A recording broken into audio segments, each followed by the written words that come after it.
So in my previous video, I showed how you can modify an FN Browning T-bolt magazine to work with these 1960s era Husqvarna 1622 and 1722 repeaters.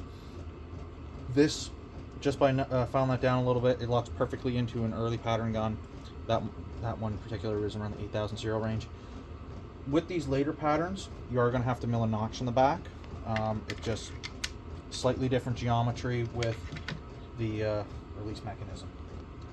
For reference, this is a factory Husqvarna magazine, so you're up around there.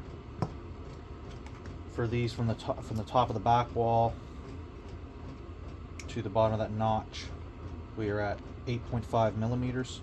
The notch itself is 2 millimeters, and to the bottom wall is 8.6 millimeters. So these will work. You just might be able to get away with it. This has to happen no matter what, so you can get away with that, or you can get away with milling. Either way, it's backwards compatible, which is great. These are getting a little harder to find. Pick them up when you can. Most of the forums that I've read, and I've only done quick brews, have said Remington 511, 513 magazines. This is correct. They are the skinniest profile magazine of this lot, and they do fit in. The thing is, with the catches, the lug on the catch rides in between the two sidewalls, so you need to fill this in a little bit with some material, because this only latches over so far and it does ride. Because if you watch it here, this is maxed out this way. It's not moving. So that's what you need to do with these, and that includes with the tenors right there. You can use Winchester 52-69 magazines, same as the T-bolt. Mill this little nubbin down just a little bit, slide it in, and then fill it. I need this for another gun. I'm not modifying it currently. So what I have found, though, is that you can get away with Savage or Lakefield Mark II magazines. That's why these are here. I prototyped these. I'm not a machinist, fabricator, welder, anything of the sort. I just want you to prove a concept and to prove that it works. Pretty much all these magazines have the exact same feed lips, which made this quite nice and easy. So what you're going to want to do is, like I said, you got a lug that's going this way. So what you need is a stop across the top, so you can't come out without releasing it. And how you do that, this is going to look a little crude, but it works. With a Dremel or hacksaw, take a notch, take a little bit of heat, not much, sheet metal, and then put it in the vise, torch, punch and hammer, tap these over, and you'll have a little ridge up the middle. You can leave it.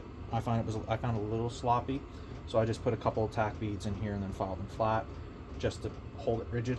And then the top 2 to 3 millimeters, you're going to have to just completely delete off that guide rail, just because it interferes with the bottom of the receiver.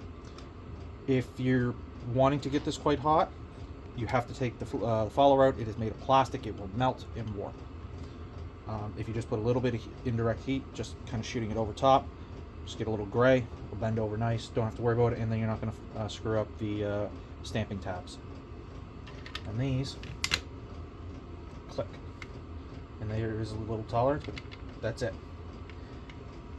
And if you'll notice, because this follower is spring loaded, it's engaged on the bottom of the bolt. Bottom of the bolt has a feeding lug right here between the extractors and the bottom, and that is what you want right there. So this is your cheapest and most economical option, is to use those magazines and spend a little bit of time. It'll take you less than an hour. Once I figured it out, I can probably crank one out in about 20 minutes, which isn't bad at all.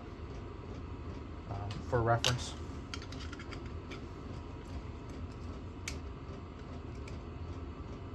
I'm right here. So easiest one, FNT bolts, because you either just got to file this or file and then mill it. You can mill it. When I say mill, you can get away with some file work or a little stone or something. You can get away with a bunch of different ways to cut the groove. These are a fill job, and I'll show it here when I take it apart.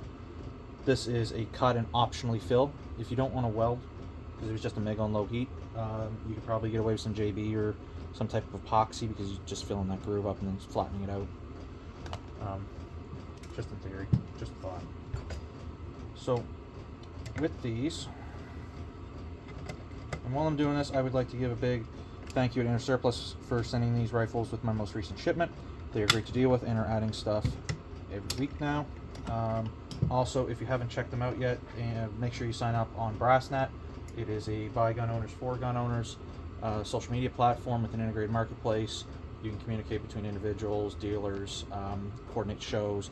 They're working on a full map function for the country, adding stuff every other week. Highly recommend. Check them out. Free to use. No personal information needed. These stocks are pillar bedded in the back, and with this lug up front, as part of their main disassembly. Don't take it off if you don't have to, and if you do, use penetrating oil. Other than that, it's just a piece of spring bar, barrel single pinned, safety, just locks it in there. Spin that, take those screws out, it all comes apart. The metal tab I was talking about, that you have to cut the tabs off on these, is this piece here, which is held in with its own screw. So this, it is a pretty good fit forward and back, so that's why you have to remove it. These, you don't have to. So the bottom piece here, I'm hoping this was going to come through. I'm going to try to cross-light it. We'll see. You might be able to see this lug at the top. It's sitting almost flush at the top of this piece here. That's your 2mm gap that sets in here. All you need is a top stop. So when this is in, so this is sprung all the way forward right now. There's no, but that is all the way forward. That just sits on top of the lug like this. That's all it's doing. Can't come out. Can have a little wiggle room in it, and then once you release it, it comes right in. That's all you're needing to do. So when you put, if you're going to do one of these with some fill, so like this, that lug rides right up the middle of these magazines. In theory, you could bend these in, but there's very little material to move. So just put some fill in, and away you go. Yeah. So when this is in here, let's pretend that's screwed in, just save some time here.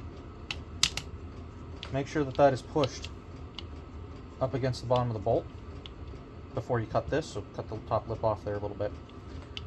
Make sure that's touched up the top, because the follower is spring loaded and will put down pressure, so just make sure it's there. Then you, with the screws in, you can reach inside, you can see it. See that top lug in here? Just scribe the back of the magazine somewhere. Use a nail, file, it doesn't matter, just something metallic. Scratch the back, that's your top line. And then from there, see, it works quite well. And then from there, cut your notches, fold them in, fill it if you feel like it. Or with these, you get your line, just put a little fill above it, and away you go. But that's all you need to make these magazines, any of these magazines. Again, FNT bolt, Remington 511, 513, Winchester 52-69, and Savage Lakefield Mark II magazines. It's all you need. If you're needing spare magazines for the gun, those are your options that I know of personally, and that I can confirm feed, because they all have the same geometry for their feed lips and followers, and they are thin enough where they fit into this mag well and into the lower part of the receiver. So yeah, hopefully that's helpful to somebody, or many people, hopefully. I know on the forums, like I mentioned before, you only really see the Remington mention. I'm just happy that I was able to have the time to fool around and find a couple of other options that do work. And I'm very happy about these, because these are fairly economical to purchase and are in production.